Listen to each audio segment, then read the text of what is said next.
আসসালামু আলাইকুম। আজ বানাবো ছাঁচলিক।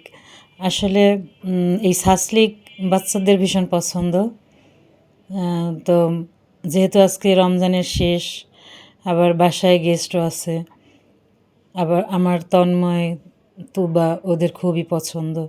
তো আজকে ভাবলাম ইফতারে একটু ছাঁচলিক বানাই। আসলে রোজাতে রেখে এ ধরনের কাজে কিন্তু বেশ সময় ব্যয় হয়, অতটা এনার্জি থাকে না। তো যেহেতু আজকে রমজানের শেষ, আবার আগামী বছর এমন দিনে বেঁচে থাকবো কিনা যাই হোক, তো ছাঁচলিক বানানো শুরু করলাম। এখানে নিয়েছি বুকের হাড় ছাড়া মাংস কিউব করে কেটে নিয়েছি, আর হচ্ছে কিছু সবজি নিয়েছি, তার মধ্যে ক্যাপসিকাম আর হচ্ছে গাজর আর টমেটো, পেঁয়াজ।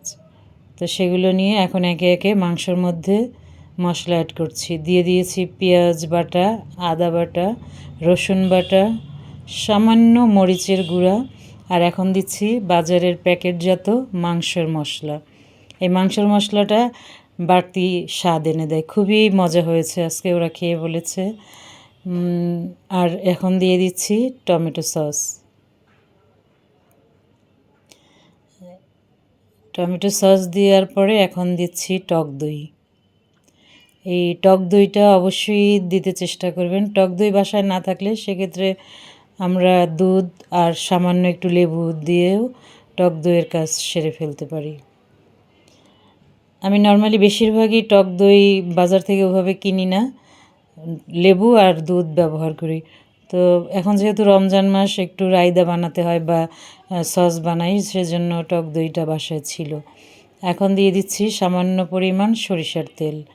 এখানে আমি বুকের হাড় ছাড়া মাংস নিয়েছি, প্রায় 1 কেজির একটু কম হবে হয়তো। তো সব ধরনের মশলা দিয়ে এখন এটাকে ভালো করে মেখে নিচ্ছি। এখানে কিন্তু আমি সয়া সসও অ্যাড করেছি। তারপরে সব সবজিগুলো মিশিয়ে একসঙ্গে মেখে নিব। সবজিগুলো কত সুন্দর কালারফুল লাগছে, তাই না? দেখতে ভীষণ ভালো লাগছে।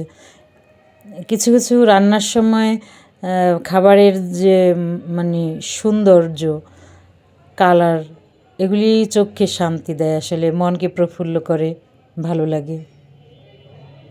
আর ছেলেমেয়ের খুশি, ওদের কে মনের মতো খাওয়াতে পারলে, পড়াতে পারলে সব বাবা মাই মন থেকে শান্তি পায়, ভালো লাগে। আমিও তেমনই। আমি কিন্তু আসলে বেশিরভাগ এই ধরনের খাবারগুলি, ব্রয়লার মুরগির খাবার আমি খাই না।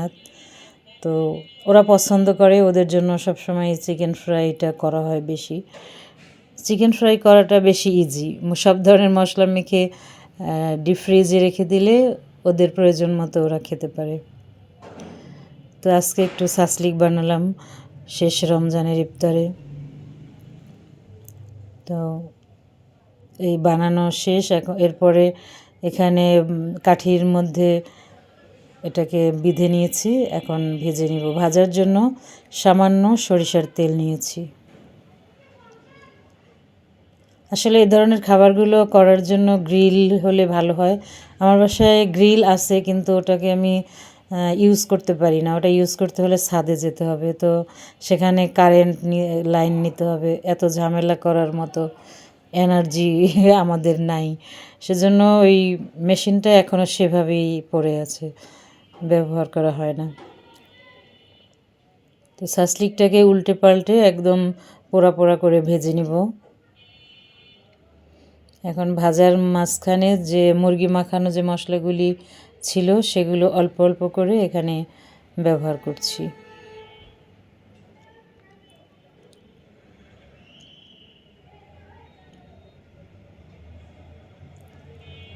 ছাঁচলিক খেতে আসলে বেশ মজাই হয়। ভাজার সময় খুব সুন্দর অ্যারোমা বের হয়েছে, যেটা একদম আমার কাছে খুবই ভালো লেগেছে।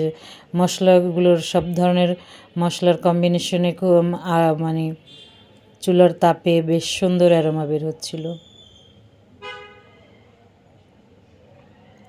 আমার ক্যাপসিকামগুলো ডিপে সংরক্ষণ করা ছিল, সেজন্য ক্যাপসিকামের সৌন্দর্যটা অত দেখা যাচ্ছে না। ডিপে যে কোনো সবজি থাকলে আসলে একটু কেমন যেন। আমি ওই প্যান থেকে এটাকে ট্রান্সফার করে অন্য আরেকটা প্যানে নিয়েছি। এখানে আবার ফাইনাল ভেজে নিলাম। এখন এটাকে সার্ভিং ডিশে নিয়ে নিচ্ছি।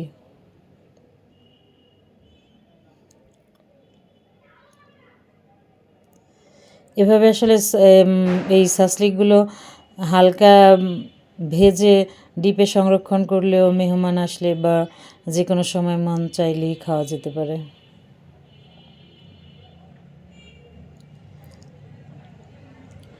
সবশেষে ভাজা শেষ।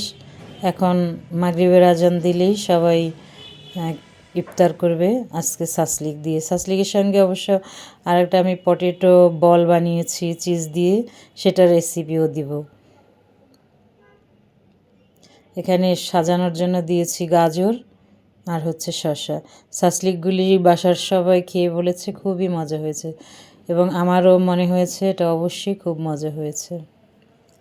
এটা এত সুন্দর স্মেল আসতেছিল, এত সুন্দর সুঘ্রাণ ছড়াচ্ছিল, খুবই মজা হয়েছে।